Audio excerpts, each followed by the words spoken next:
Magic Tree House Merlin Missions by Mary Pope Osborne Chapter 1 Gold Dust Stardust 黃金粉塵星粉塵 Jack was reading on the front porch when Annie peeked out the door. Bike ride later, she asked. 傑克正喺前門走廊上看書，呢個時候安妮從門裡面探出頭嚟。之後要去騎自行車嗎？佢問道。Sure, said Jack. Let's go now, before it gets too dark. Tell Mom and Dad. 當然可以，傑克講。我哋而家就出發啦，免得天色太暗啊！話俾爸爸媽咪聽啦。Annie slipped into the house to tell their parents. Jack closed his book about whales and sharks and stood up and stretched. 安妮悄悄走入屋入邊去告訴佢嘅父母呢件事。傑克合上咗嗰本關於鯨魚同埋鯊魚嘅書，站起身嚟伸咗伸個懶腰。He was tired from swimming at the lake all afternoon, but he felt good. 佢整個下午都喺湖裡面游泳，因而感到有啲疲倦，但係心情呢，佢係好好喎。He loved summer. A bike ride in the warm evening air seemed like the perfect way to end the day. 佢好鍾意夏天啊！喺溫暖嘅晚風中騎自行車，似乎係結束呢一日嘅最佳方式。Good to go, said Annie, coming out of the house with their bike helmets. 可以出發啦，安妮話，戴住頭盔從屋裡面走出嚟，騎上咗自行車。Jack and Annie ran down the porch steps and climbed on their bikes.They put on their helmets and paddled out to the street. 傑克同埋安妮跑去咗門廊嘅台階，騎上咗佢哋嘅自行車。佢哋戴上頭盔，然後騎住車駛向街道。As they rode up there, 當佢哋騎車前行嘅時候 their block, they waved to a neighbor mowing her lawn and to a couple walking two poodles. 佢哋向正喺度修剪草坪嘅鄰居，以及牽住兩隻貴婦狗散步嘅一對夫婦揮手致意。We need a dog, Annie called back to Jack. 我哋需要一隻狗啊！安妮回頭對傑克喊道。What kind do you want? He said. 你想要邊種啊？佢話。Any kind. I like all dogs, said Annie. 任何品種嘅都得啊！我鍾意所有嘅狗啊！安妮講。Big or small? said Jack. 係大定係小啊？傑克問道。Well, both. I want a little dog and a big dog, she said. And maybe an in-between dog too. 兩隻都要啦。我想要一隻小狗，都想要一隻大狗。佢話，或者仲想要一隻介乎於兩者之間嘅狗。Jack laughed. Yeah, I'd like a dog, he said, but probably just one. 傑克笑啦。係啊，我想要一隻狗啊。佢話到，不過可能只係想要一隻就得啦。Wow, said Annie.Putting on her brakes. Did you see that? 哇！安妮講到，同時呢踩下咗剎車。你睇到嗰個未啊 ？What? said Jack, stopping beside her. 乜嘢啊？傑克停咗腳步，企喺佢身旁問道。Above the woods, a bright flash of light, she said. 喺樹林上方有一道耀眼嘅光芒閃過啊！佢話到。You are kidding, he said. 你喺度開玩笑嘛？佢講到 Not kidding. I had the feeling, even before we left the house, said Annie. 我唔係講笑㗎，早喺我哋出門之前呢，我就有呢種感覺啦。安妮講到。Without another word, she bumped her bicycle over the sidewalk curb and headed into the Frog Creek woods. 安妮冇再講啲乜嘢，佢呢就騎住自行車穿過人行道邊緣，走入咗佛格克里克嘅森林裏面。Jack followed, his bike bouncing over woods and twists in the shadows beneath the trees. 傑克緊隨其後，佢嘅自行車喺樹蔭下嘅灌木叢同埋樹之間顛簸前行。隨住時間嘅推移，四周越發昏暗啊。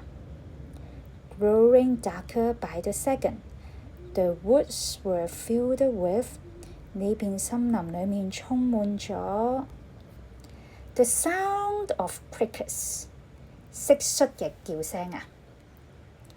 Am I brilliant or what? cried Annie. She had stopped next to the tallest oak. 我係咪真係夠聰明啊？安妮大聲講到。佢已經停咗喺嗰棵最高嘅橡樹旁。Brilliant, said Jack, laughing. 太棒啦！傑克笑住話。The magic tree house was perched high in the oak. Their friend Teddy was grinning at them from the window. 嗰座神奇嘅樹屋高高咁樣架設喺嗰棵橡樹之上。佢哋嘅朋友泰迪正從窗口朝佢哋咧嘴笑住。It's about time, he called. I was getting ready to summon a crow or a rabbit to get you. 我原本淨係準備召喚一隻烏鴉或者一隻兔子去將你哋接返嚟啊。Jack and Annie leaned their bikes against the tree and hurried up the rope ladder. 傑克同埋安妮將自行車靠喺樹旁，然後迅速爬上咗繩梯。Inside the tree house, Teddy greeted them with hugs. We must hurry, he said. You are needed right away. 我哋要趕緊行動啦，佢話到。而家呢，就需要你去幫忙啊！喺樹屋裏面呢，泰迪熱情咁樣擁抱佢哋，並且講以上嘅説話。Where, when, why? said Annie. Annie 問：邊度啊？幾時啊？點解啊 ？Where? A seaside town in a vast territory below the Arctic, said Teddy. 喺邊度？係北極以南一片廣闊地域裏面嘅一個海邊小鎮。泰迪講到。When? February 1925. 幾時？喺1925年嘅2月啊。And why? Because Merlin and Morgan believe you can save lives there. 仲有點解啊？因為梅林同埋摩根認為嗰度你可以拯救生命啊。Whoa, said Jack. 哇！傑克講到。Sounds serious, said Annie. 聽起嚟幾嚴重喎，安妮講到。And cold, said Jack. 而且仲好凍添，傑克補充道。It is quite serious, and it will be quite cold, said Teddy. First, you'll need this. He handed Annie a small travel guide. 情況都好嚴重㗎，而且天氣會非常寒冷。泰迪講到。首先，你需要呢個。佢遞俾安妮一本小小嘅旅行指南。Alaska? Oh boy, I've always wanted to visit Alaska, she said. 阿拉斯加？哦天啊！我一直都想去阿拉斯加遊玩一番啊！佢講到。This guide was published in 1925, said Teddy. 呢一份指南係1925年出版嘅，泰迪講到。So it will be a different Alaska than Alaska today, said Jack. 所以未來嘅阿拉斯加將會同如今嘅阿拉斯加唔相同。傑克講到。Precisely, said Teddy, and you'll need this. He reached into his cloak and took out a small gold box. He handed it to Jack. 正係咁啊，泰迪講到，而且你仲需要呢個。佢從斗篷裡面抽出一個小小嘅金盒子，然後將佢遞咗俾傑克。What's this for? said Jack. He started to take off the lid. 呢個係用嚟做咩㗎？傑克問道。佢開始呢要揭開個蓋啦。No, don't open it now, said Teddy. 唔好啊，而家唔好開佢啊！泰迪講到。There is a thimbleful of enchanted gold dust inside.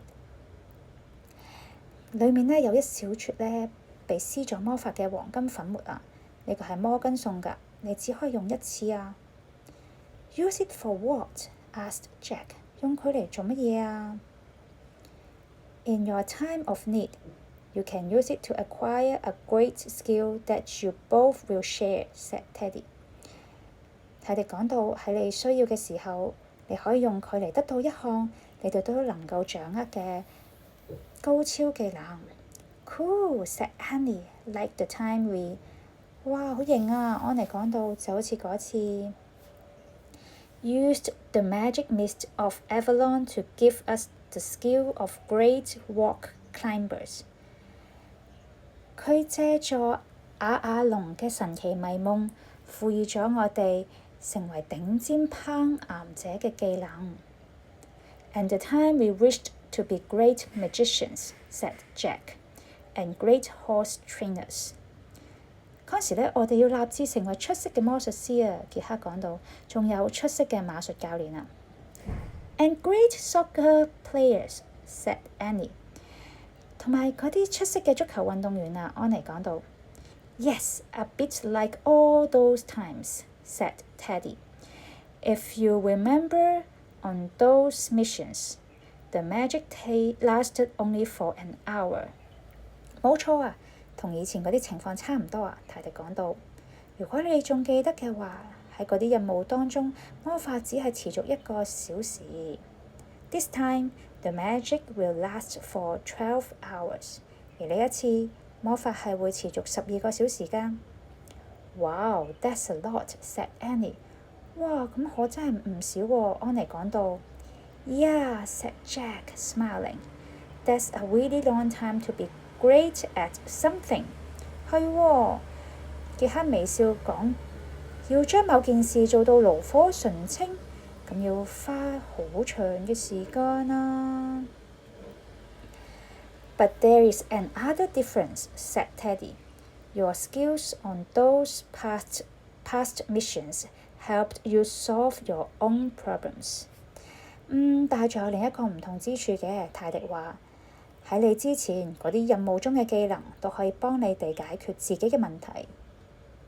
On this adventure, your great skill can only be used to save the lives of others. 而喺呢次嘅冒險當中，你嘅高超技能只係可以用於拯救其他人嘅生命。So what kind of danger will others in Alaska be facing? asked Jack. 咁喺阿拉斯加，其他人將會面臨乜嘢嘅危險啊？傑克問道。Merlin and Morgan didn't tell me that part, said Teddy. 摩根同埋梅林同摩根冇同我講呢部分喎，泰迪講到。I imagine they were quite sure you'd be able to figure it out when you arrived in the Alaska territory.我諗佢哋肯定認為你到咗阿拉斯加地區之後，就能夠自己諗明白係乜嘢嘅一回事啦。We'll try, said Jack. 我哋試下啦，傑克講到。One more thing, said Teddy. Merlin wants those you help on this mission to be celebrated as heroes. 仲有一件事啊，泰迪講。梅林希望今次任務中你哋所幫助嘅嗰啲人能夠被當作英雄咁樣去表揚。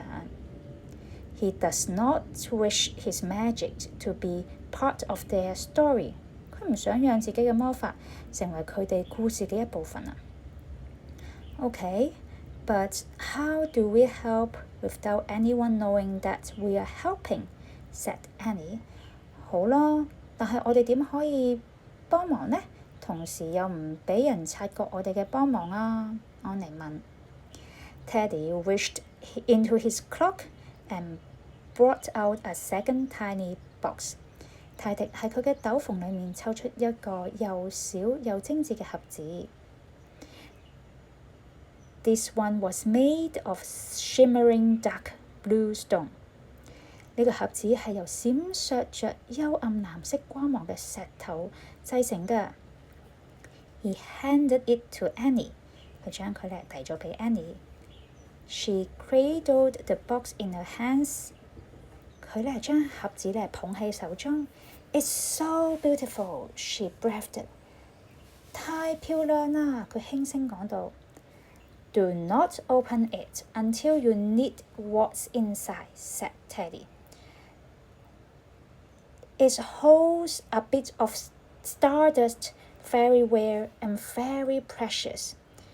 喺你需要裡面嘅東西之前，千萬唔好打開佢啊！泰迪講到，裡面藏住一啲星塵，非常稀有，亦都好珍貴㗎。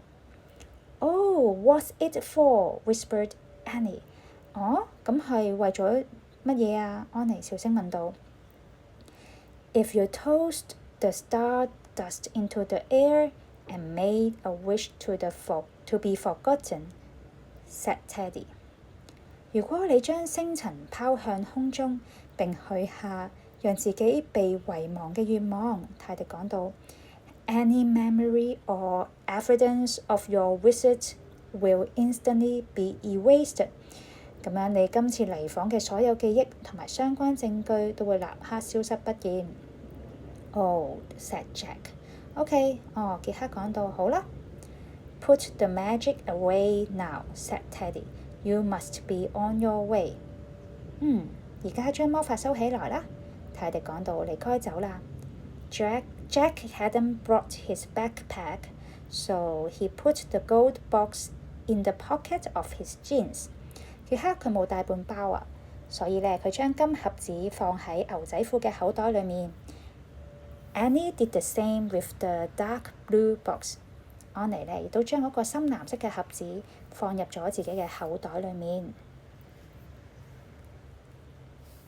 Teddy reached into his cloak and brought out a second tiny box. 泰迪將手伸進佢嘅斗篷裡面，然後拎出咗第二個嘅小小盒子。Ready, they said together. 準備好啦，佢哋齊聲講到。Be safe, be well, said Teddy, and do not freeze to death. 保重身體，注意安全。泰迪講到，唔好凍死就得啦。Gee, thanks, Jack said. Good advice. 哎呀，謝謝啦，傑克講到，真係唔錯嘅建議啊。Annie pointed at the cover of the travel guide. 安妮指住旅行指南嘅封面講。I wish we could go to the Alaska Territory. 我真係好希望我哋可以去到阿拉斯加嘅地區啊。The wind started to blow. 風開始刮起嚟啦。The tree house started to spin. 嗰座樹屋開始旋轉起嚟啦。It spun faster and faster. 隨後佢轉得越嚟越快啊。Then everything was still. 然後一切又恢復咗平靜。Absolutely still. 完全靜止不動。第一章完。